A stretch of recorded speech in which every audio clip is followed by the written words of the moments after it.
I never like leaving London, yet once I'm away, I do appreciate it. Your advice was, as always, sound, Watson.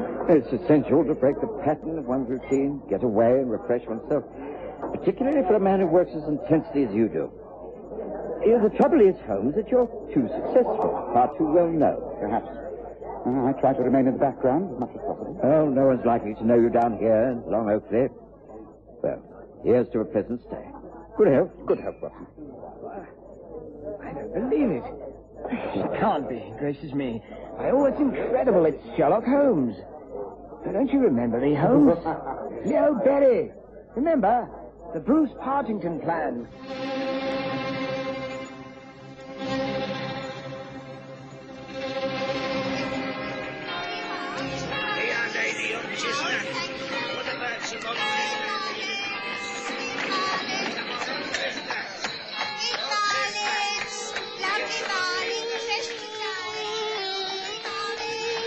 We present the stories of Sherlock Holmes.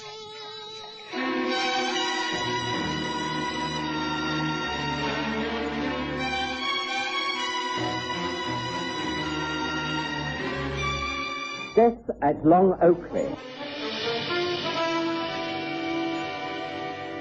I'm afraid I spoke the truth when I said that throughout the length and breadth of Great Britain, Sherlock Holmes had become a household name. By the turn of the century, his fame had spread throughout Europe. And so I should not have been surprised when, while taking a few days off in the country, Holmes was recognized. It was in the bar of the Spotted Dog at Long Oakley in Saxonfield. We'd only just arrived at the inn and had been comfortably accommodated in downstairs rooms with a private sitting room. But, as always, we found the warmth and companionship of the bar far more agreeable. And after all, that was where the local folk gathered. But of course I remember you, Berry. You retired soon after we'd solved that case at the ministry. It's good to see you again. You're now content to be the local squire, is that so? Yes, I suppose that's what it amounts to. Ah, Dr. Watson. How do you do? Hello, Berry. Nice meeting you again. What are you doing down here? Not in the course of duty, I hope. No, just a few days out of town. Watson, as a doctor, says it's very essential. We're here until Monday, that's all. Oh, well, then I insist you come to lunch tomorrow. There's a carriage sent for you. I live up at Berry Lodge, just a few miles across the valley. Live there alone now. Just my nephew Roger and a manservant. But it's comfortable enough. Will 12 noon suit you all right? No, we have no plans. What do you say, Watson? That sounds most agreeable. I don't know this district, but the countryside appears quite lovely. Oh, it is. I'll be able to show you about. Please don't think me rude, but I have a special appointment with one of my tenants. Oh, usual troubles with rents and leases. I have to leave you. But I shall look forward to tomorrow. The carriage will arrive at 12. Thank you. We shall look forward to it also. Goodbye for now, then. Until tomorrow. Night. Good night, Berry. So even down here, I have reminders of the past. Well, shall we have another drink before supper, Watson? The inn was most comfortable, and the service excellent. After a good night's rest, Holmes and I spent the morning walking the village and surrounding lanes. We returned just before noon, and a carriage arrived for us on the stroke of 12. The drive along the valley was extremely pleasant, and Berry Lodge looked small but picturesque, hidden amongst tall elm trees. Our driver, who it seems was the local gardener, dropped us at the porch. Stand by, John.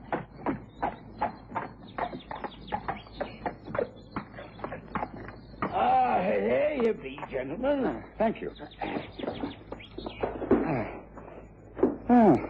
By Jove, look, Watson. The very latest in motor cars. Yeah, them newfangled machines banging away over the countryside, frightening all the animals, stinking the place out with their fumes, ought not to be allowed. What make is it, Holmes? I don't think I've seen a car like that before. It's a Panhard, 1903, last year's model. Extremely smart. Now, this is the transport of the future, Watson. Who owns this machine? It can't be Leopold Berry, surely. Oh, no, it belongs to young Mr. Roger Berry, sir. Oh, well, I don't know what youth is coming to. Up and down to London, and it is all the time. Well, sooner him than me. Come on, Bessie, old girl, come on. Day to you, gentlemen. I'll be ready to drive you back to the dog whenever you want him. Come on now, come on, Bessie, old girl. Come on now, come on. Excuse me, Mr. Sherlock Holmes, Dr. Watson. The master's expecting you.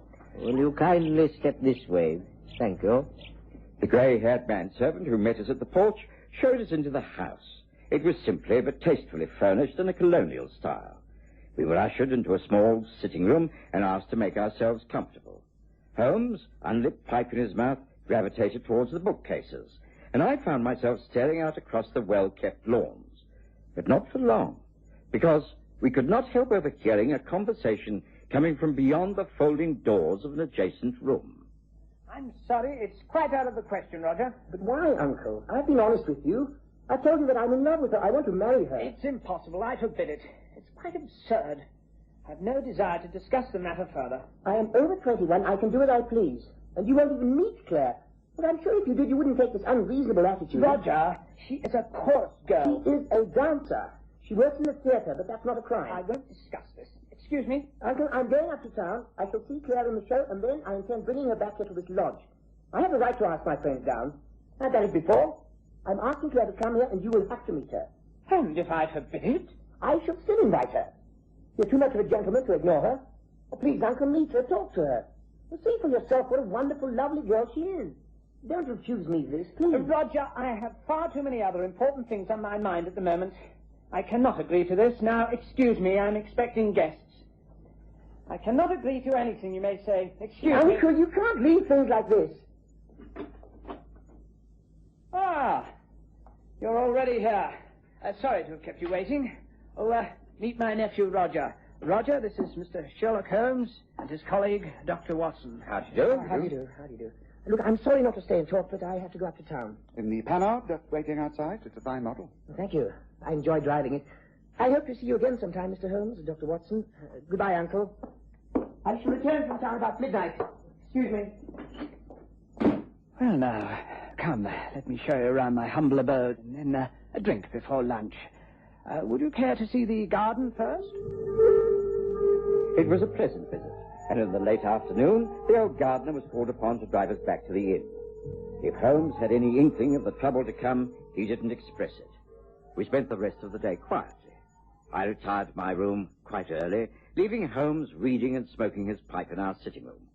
It was about 1 o'clock the next morning when I was roughly awakened. Watson. Watson, wake up. Wake up. Come on, wake up. You must dress quickly. Watson. What on earth? What is it, Holmes? What's the matter? A message from the lodge. The carriage is here again. We have to go up there straight away. It's Leopold Berry. He's dead.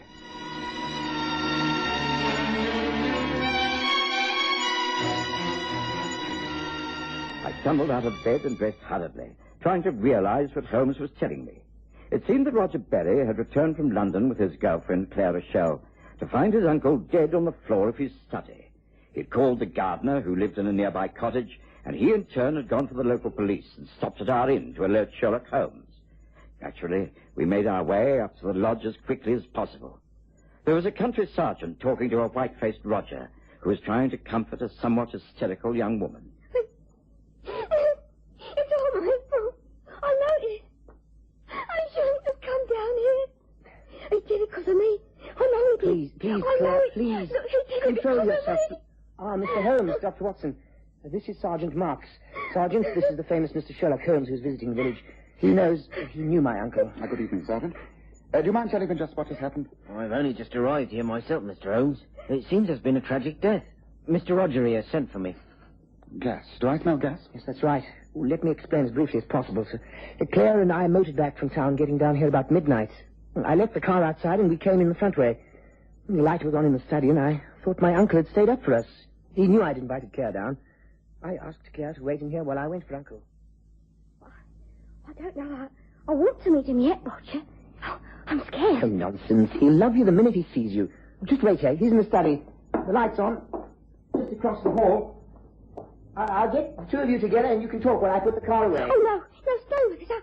I don't want to be with him alone. Uncle, we here? Uncle, may I come in? Uncle? What the devil? Uncle! Oh, no. Oh, no, coffee.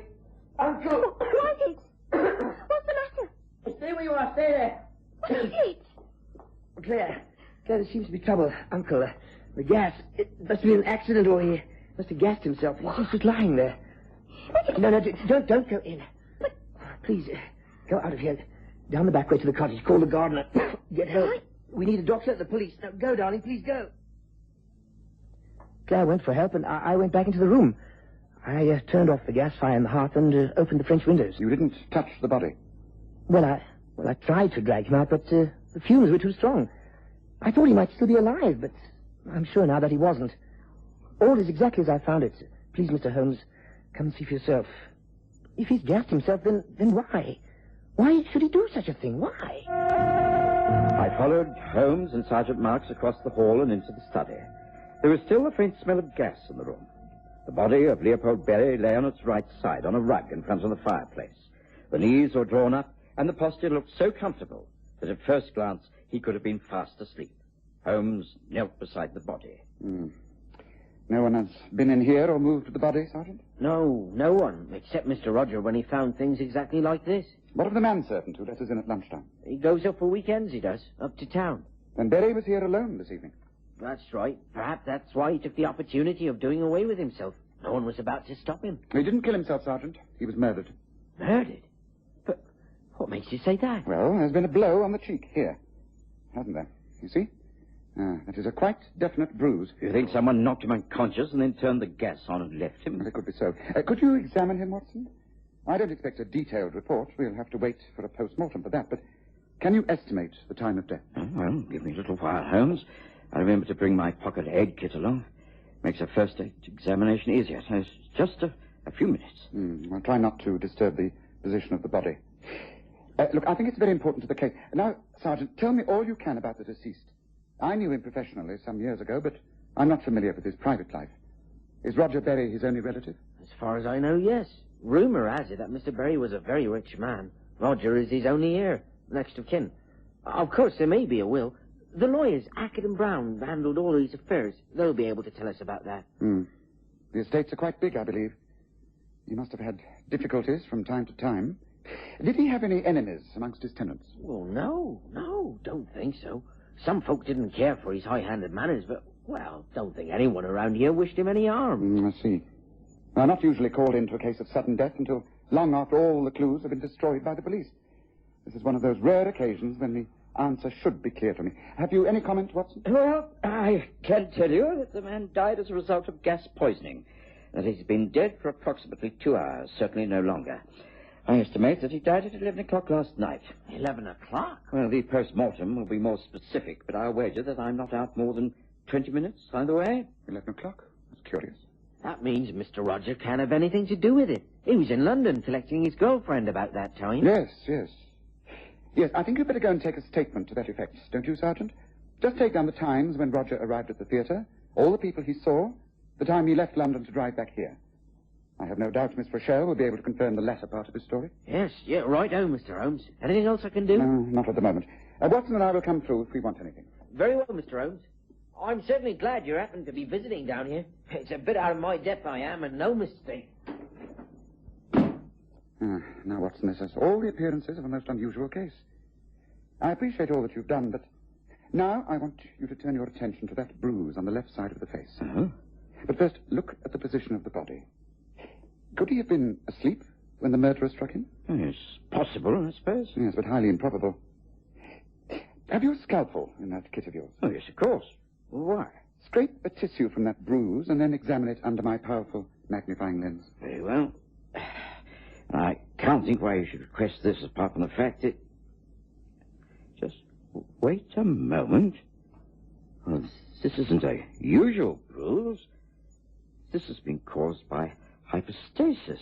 That is a staining caused simply by the body leaning heavily against an object after death. It's a discoloration of the skin more than a bruise, is it not? Yes, it's a good description. Just a minute. Let me get the glass on this. By Jove, Holmes, you're right. There's no extravasation of blood in the skin tissue, so there was no bruising after death. So he must have turned himself over, or the body was moved after he had died by gas poisoning. Rogers said he was about to move the body, but didn't. Now, look, if the body was lying on its other side, that stain on the face could easily have been caused by hypostasis.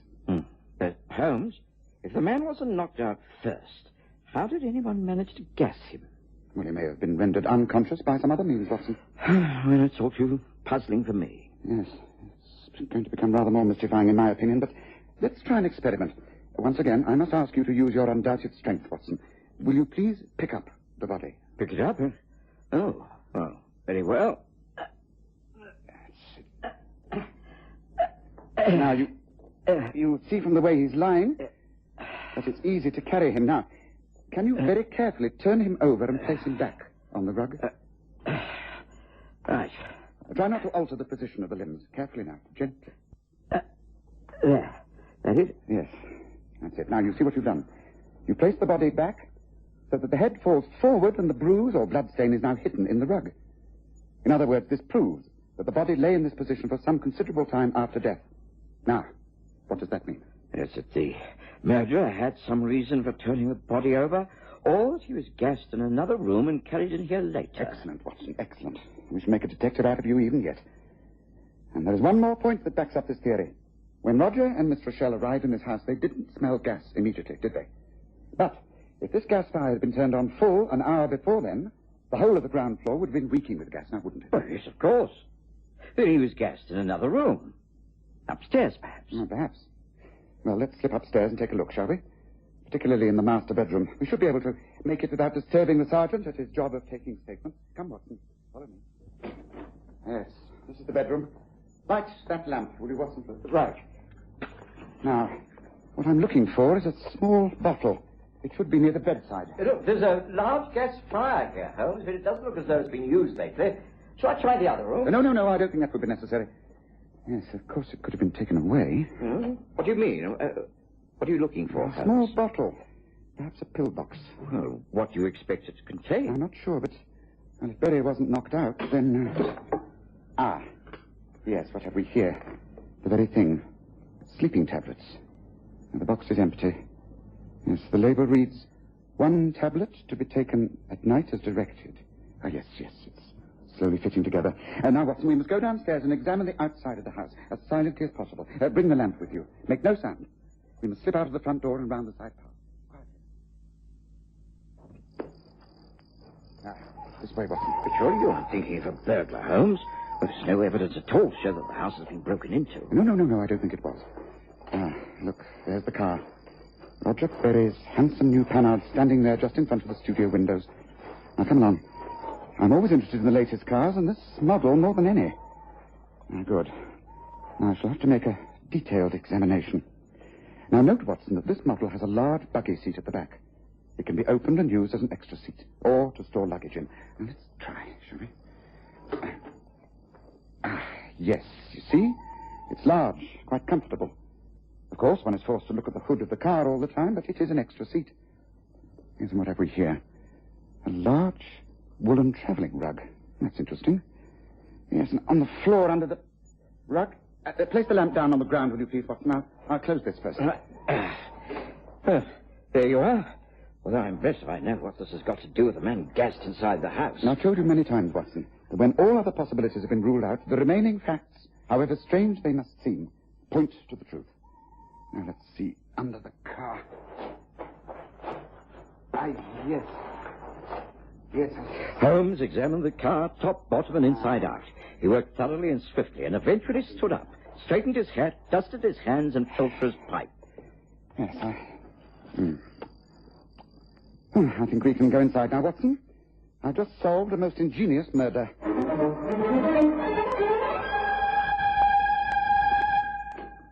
I'm so sorry to have kept you waiting. Oh, you've taken detailed statements, Mr. Holmes. Do come in. Sit down. Pour yourselves a drink. I think you must need one.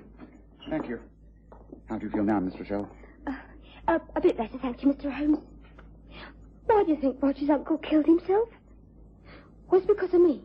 The shame of Roger loving a chorus girl.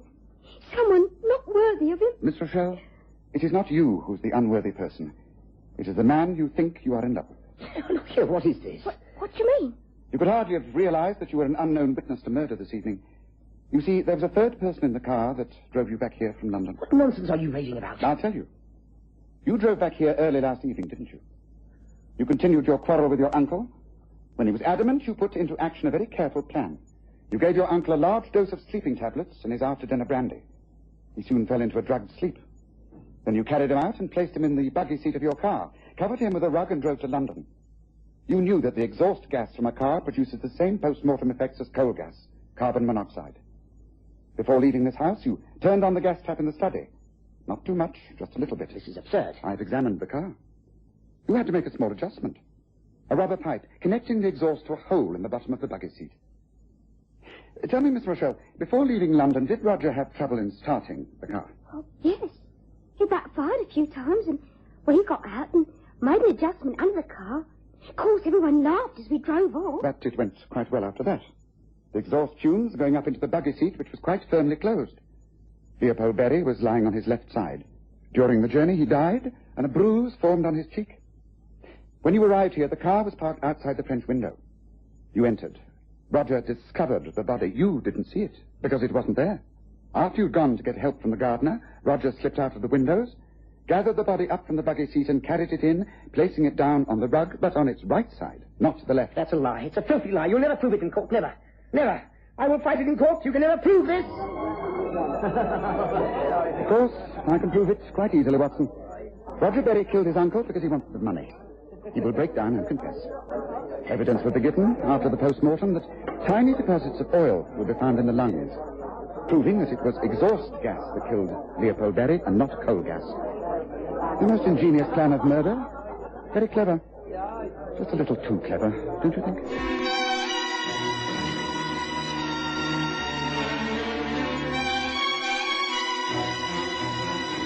Listen again next Sunday to The Stories of Sherlock Holmes, with Graham Armitage as Holmes and Kerry Jordan as Dr. Watson.